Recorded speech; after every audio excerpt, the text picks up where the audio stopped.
Hey, welcome back. Peranesh here. I'm a movie-holic person. I used to watch a lot of movies and web series, and also I used to consume a lot of contents from all the online streaming platforms. My screen time will be approximately 3 to 4 hours a day.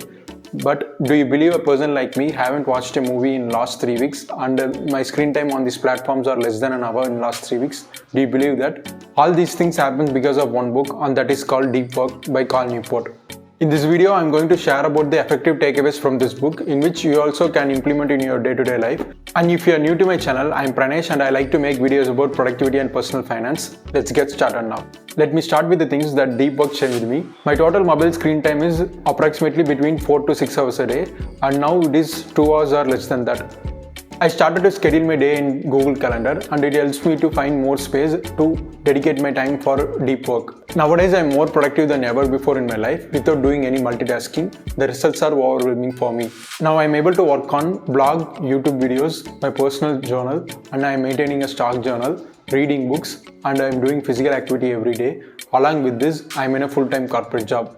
All these are time-consuming activities, even though I find time to do it, because I am able to differentiate or find what are the deep works or shallow works in my life, and I try to eliminate most of the unnecessary shallow works. In simple, deep work means the work which require more concentration and less or no distraction, and shallow work means the all other not urgent or low priority tasks. Next, we will see who should read this book.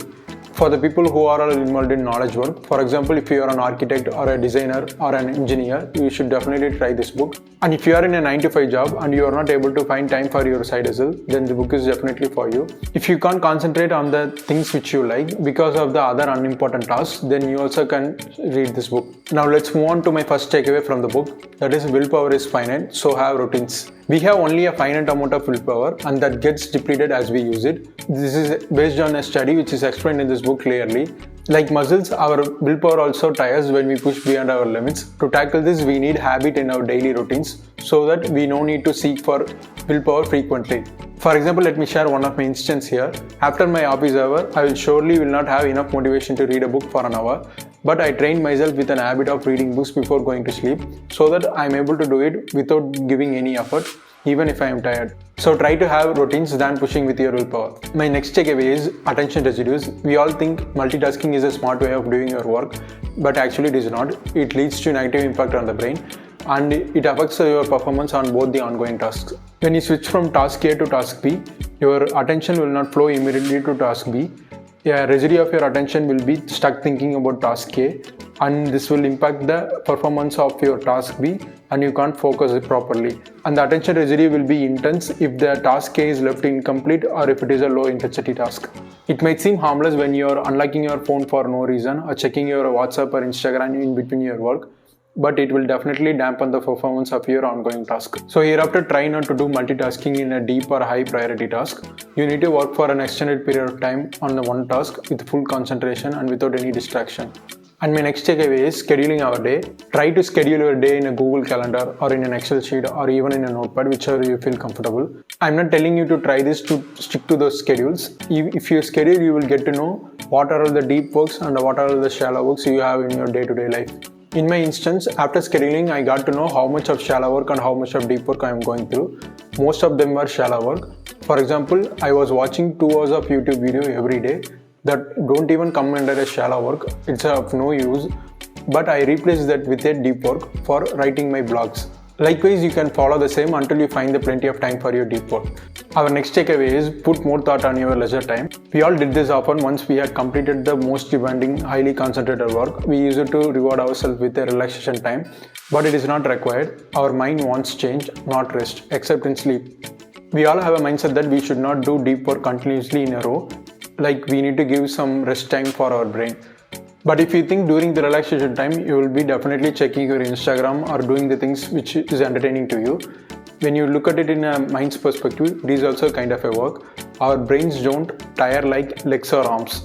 But it's not the case now. After reading books in the morning, I immediately joined the Skillshare course, and after completing it, I write the script for my videos, and then I hit the gym.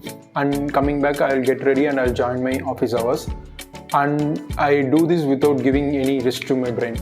Why I am not able to do it before?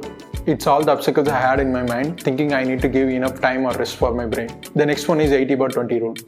If you take any of your work, the 80% of your results go to the 20% of your work and vice versa. That is, the 20% results go to the 80% of your work, if I make sense. For example, 80% of the business profits is because of the 20% of the clients, or 80% of the nation's health is held by the 20% of the richest citizens of the country.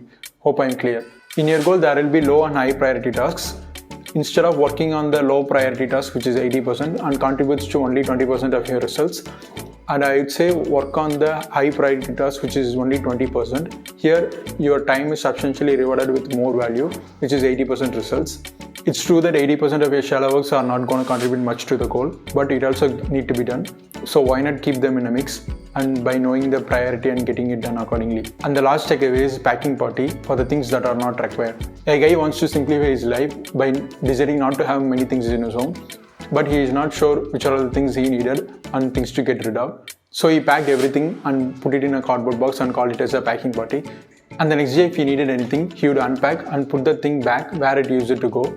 At the end of the week, most of his items were remain untouched and he got rid of all of them. Likewise, we do certain things in our daily life without any reasons. So do the packing party with all the annoying shallow tasks and unpack the one which is required. I mean the necessary shallow tasks. It may be a shallow task, we can't tell it is not needed.